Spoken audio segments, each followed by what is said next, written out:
Hello and welcome to a movie vlog, an impromptu one. I felt like filming this because they're really easy videos to make and I make them far too... what's the opposite of often? I don't make... Really? I don't make them often enough, there we go. So... Rare. Rarely, okay. That's the opposite of often. Yeah, okay. So... Alright, come on, give me a break. So, tonight we're going to watch a little known film called Star Wars The Last Jedi, which I think is my 12th time watching it. So I've talked about it enough, and I'm actually really looking forward to watching it again, crazy as it is. I mean, when The Force Awakens came out, I loved it, watched it 4 times in the cinema, and after that, I wasn't that fussed about watching it again, really. I mean, I watched it a few more times after that, but this one I just am so gravitated towards. Anyway, so Connie never talked about The Last Jedi. Obviously, I'm not asking for a review here, but what did you think when we first went to see it last year in December? I remember we were on the bus on our way home and I said I was genuinely sad that I wasn't going to get to see it again until it came out on Blu-ray. So you bought me another ticket and I went to see it again 2 or 3 days later. Oh yeah, that's right, yeah. Which made me really excited. I enjoyed it. It was great. It had some really good parts. It had some annoying parts, but most of all, it had some really good parts. Oh, what did you think was annoying?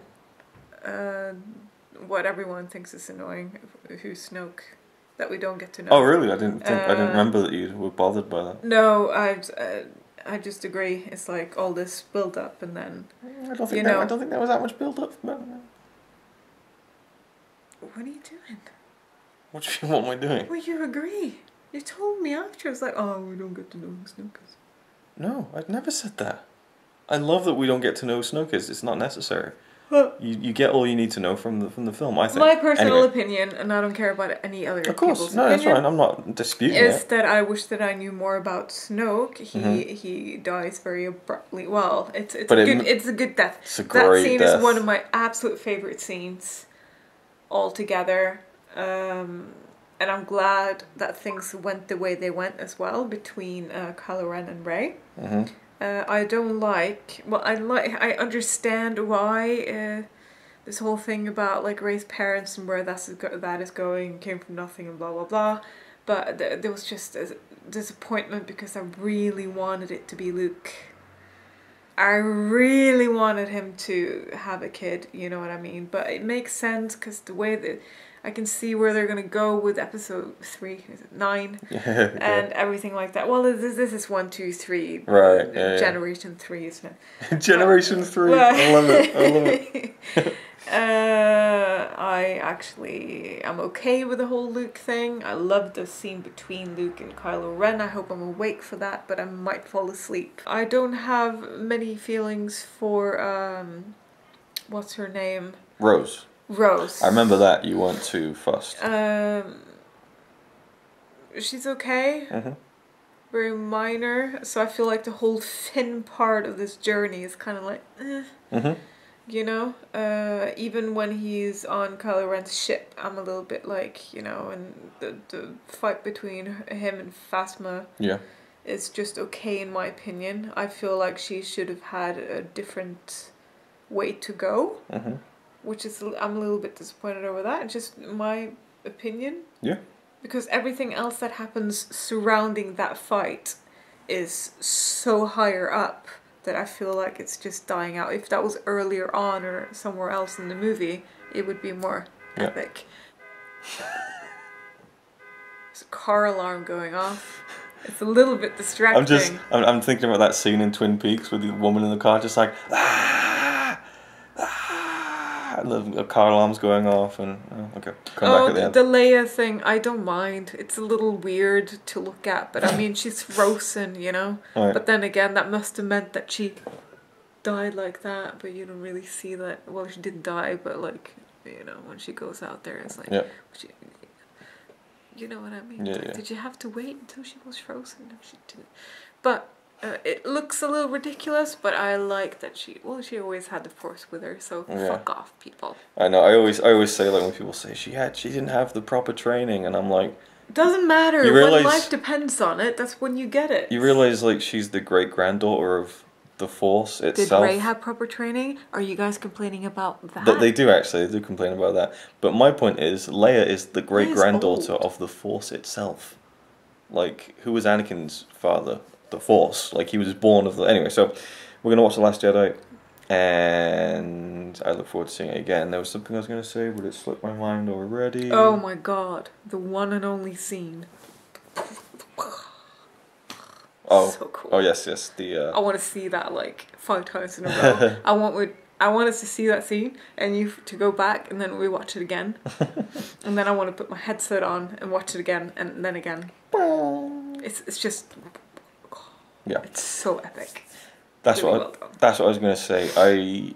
I still think that there's room for her to be Luke's daughter or to be connected to someone somehow, because I still think between 7 and 8 there's a difference there. I do feel like there's a difference. Like at the very end of The Force Awakens when she meets Luke and she has like tears in her eyes and he has tears in his eyes, like to me that just felt like something more than what it was. So I do feel like there isn't quite as clean of a line between the two films as I would like. And also in the vision in The Force Awakens you hear Obi-Wan call out to Rey, you know, like Rey? Like, why would Obi-Wan be calling out to this completely random girl he had no idea about, you know what I mean? That doesn't make sense to me. So, I'm kind of with you. I'm fine with the idea of her being from nowhere, you know, because that's a cool idea. But I still think there's room for them to do something else. Anyway, let's go on and watch the film. I wish there was a connection, because I do agree, like, why does she have this connection to the lightsaber and everything like that if she doesn't have any whatsoever from family relation. Yes. This. Alright, so film time. Here we go.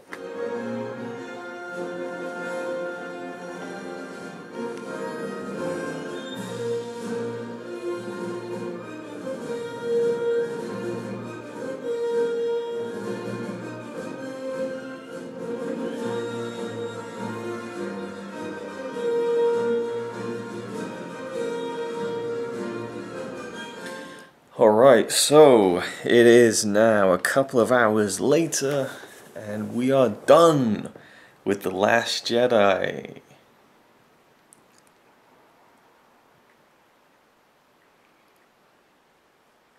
Yeah, okay, we're not done with The Last Jedi. So we watched up until the end of the... what would you call it? The sequence on Snoke's ship.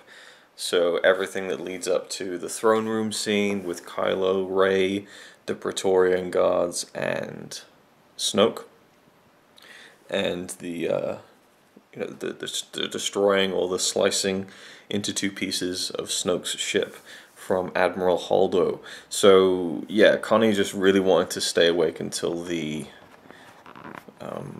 throne room scene. Like that was what she was really holding out for. So she has to get up for work at like 5 in the morning. So it's just one of those things, unfortunately. So we'll probably finish watching the last 30 minutes of the film on Friday. It's currently Wednesday night. She's going away tomorrow, so Friday night we'll finish it, and then we'll continue filming this video. No big deal. We've both seen the film a number of times, and well, me a lot more than Connie, but yeah, it's fine, and it holds up. You know, it's one of my favorite films. I really really like it a lot. And one little micro moment I really enjoyed that I hadn't really clocked before, and I've said this many times before, but to me Adam Driver is Rutger Hauer level in Blade Runner good in this film.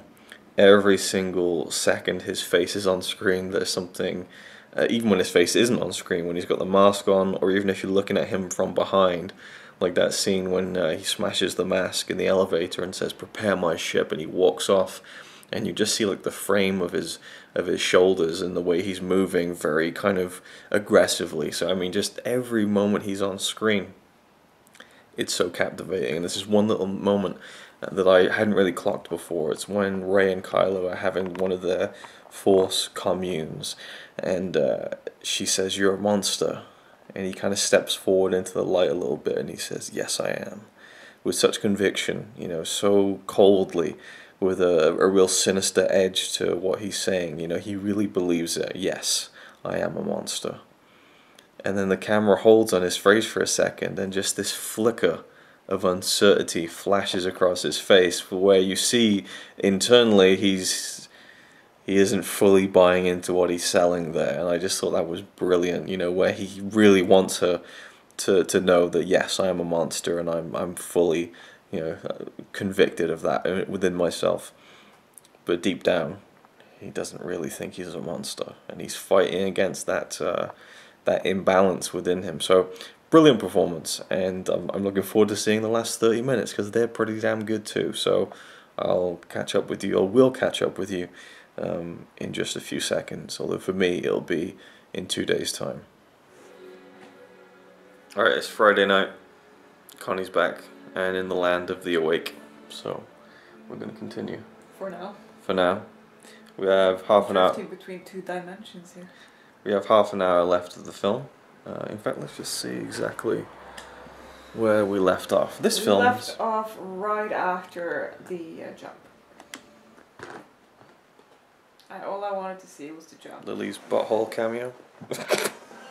Literally. Okay, yeah, so it's yeah, it's going to be the Finn Phasma. The Finn and Phasma fight that you love so much. Actually, let's just rewatch the yes! But see, now the saber is broken. The saber is broken. I like that. Yep. Let the past die. Shh.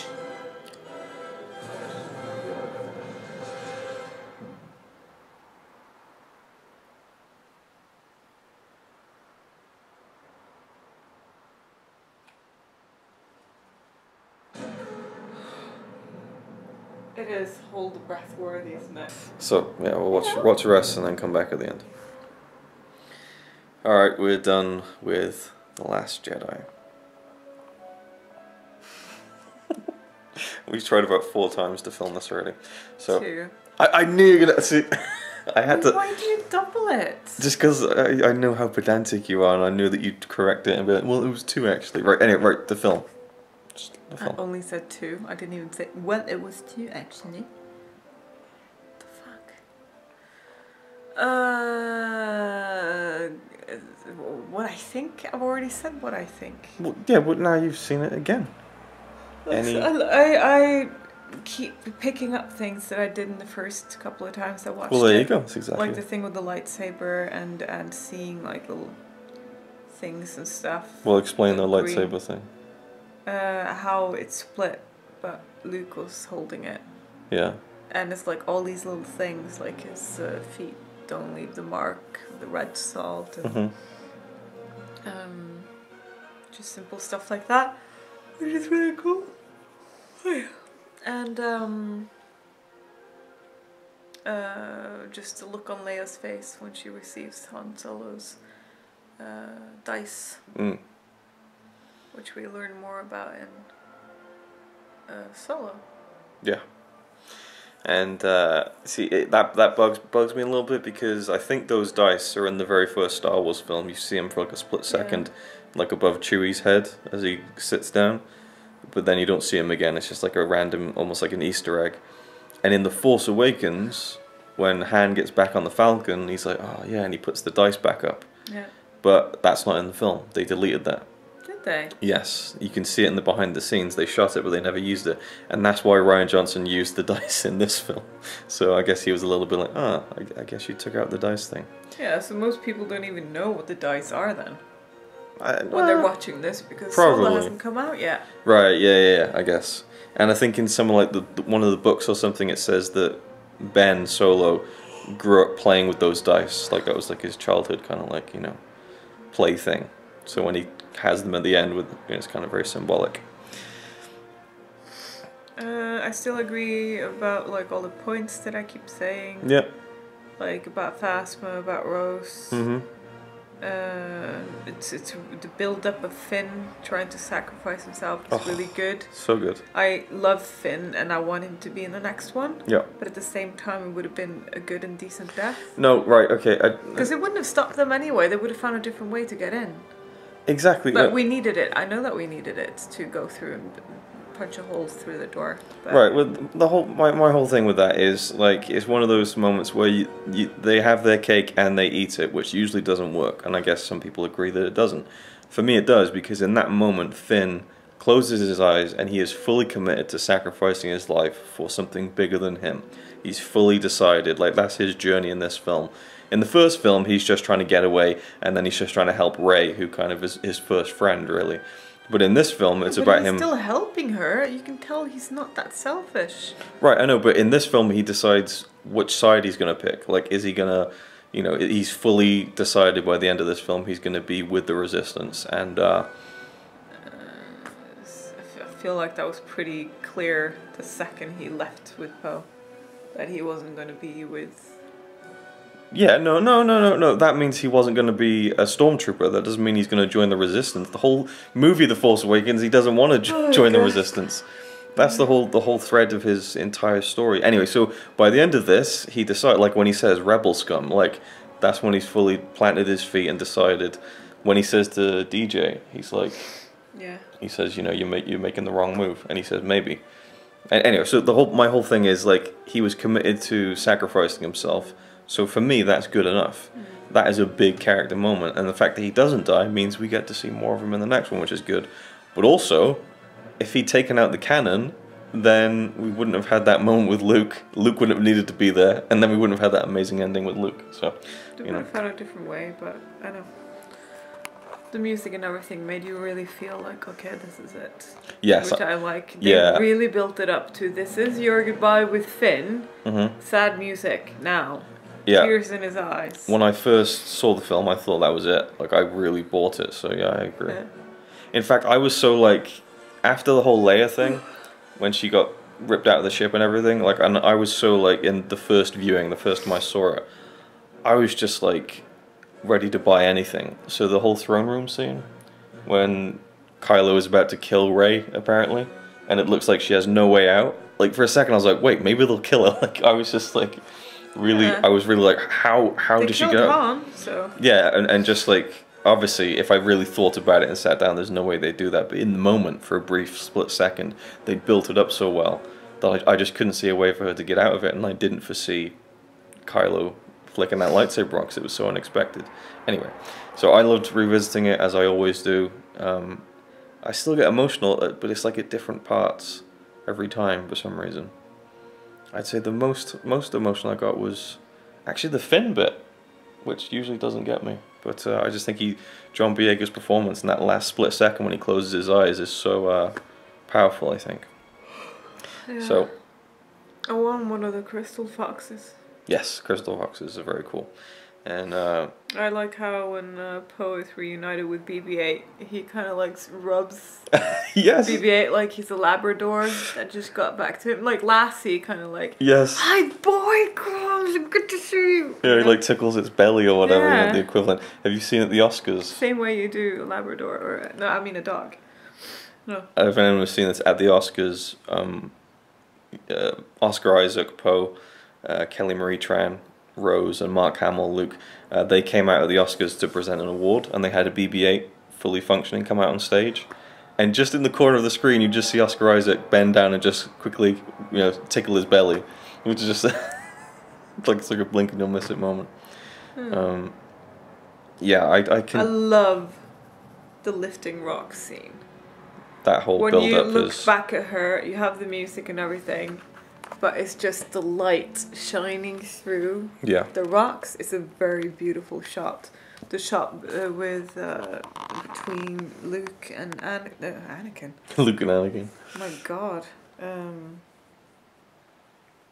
Kylo Ren. Yes. Oh my God, it was completely wiped from my memory. I was like, what the fuck is his name?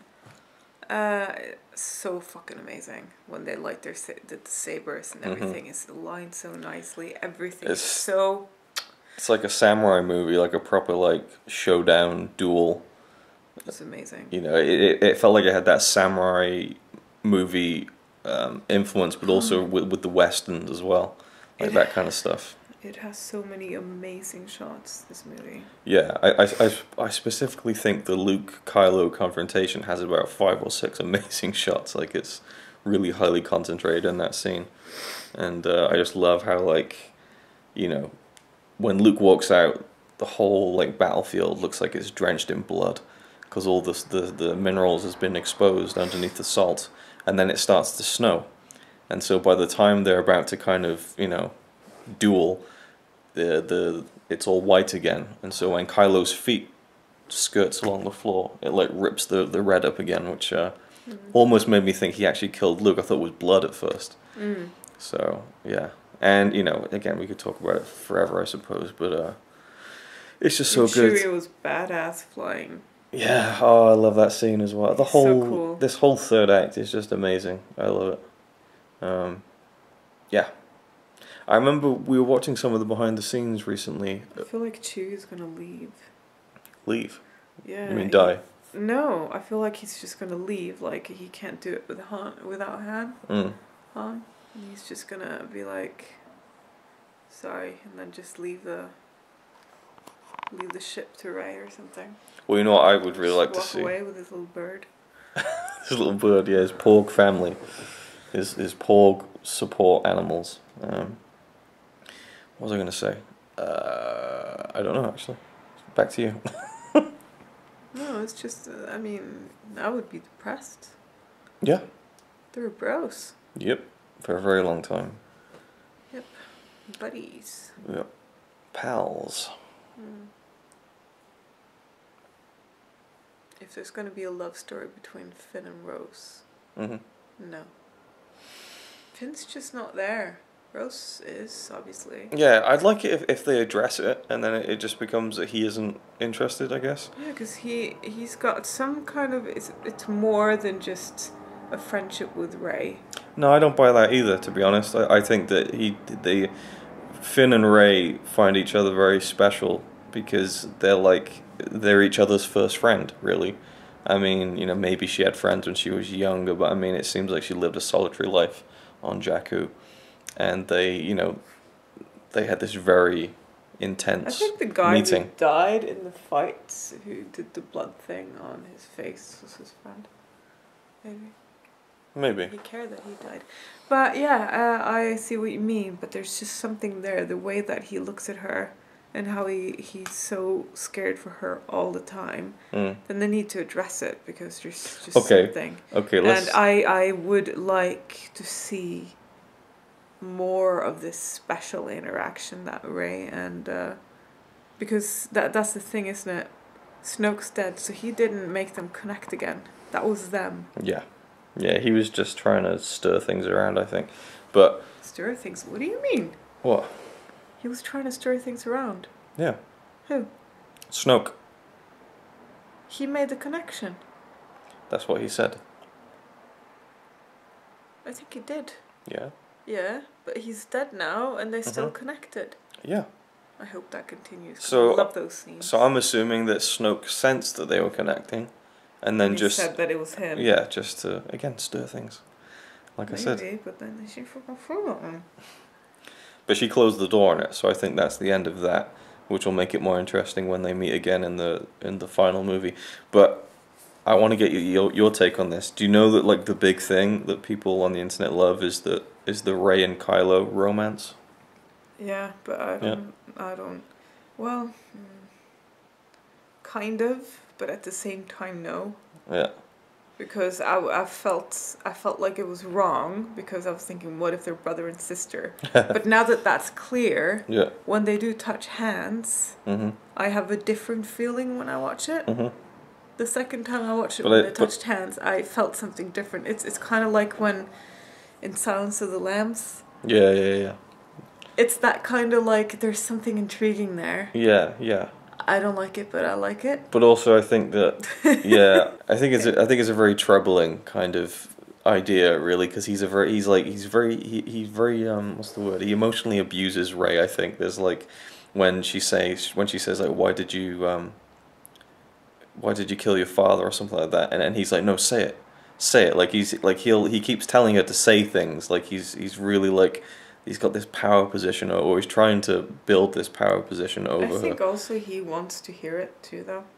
Maybe, yeah, but also I think that He wants to hear that he's a monster so that he can believe it more himself. that's a good point. He wants to let go of everything good about him. Yes. And so he wants to hear, you're a monster. If he's being told this all the time, I am a monster and this is what I'm going to do. But it is intriguing because it's kind of like Finn and Rey, but much more intense, because with Rey and Kylo, they're two people who have grown up without parents, really. I mean, obviously he grew up and he had Han and Leia, but then once he split off and turned dark, then, you know, he lost his parents in a way, and also he has this immense power, so he can't relate to anybody, but then she has the same thing. They're equals, and there's so much symbolism of them being equals in this film, least of all when they're both standing with the lightsaber in between the two of them. And it's like a perfect, like, you know...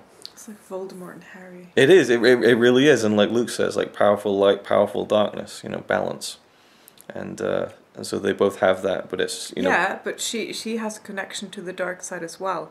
Right, and he has a connection to the light, because he's trying to, you know, push away the light. But I think she's seeing something in the darkness that she can use without actually, you know... going to the dark side. She said it wanted to show me something. Mm-hmm. She didn't go straight to the dark side like she wanted to go evil, because she's all good. But maybe she can, because the dark side is more strong, right? So if she can actually take something from the dark side in the next movie without going dark, it'd be cool if she went to the dark side. It'd be a good twist. Like, fuck you all! And then her and Kylo are together, and like, God.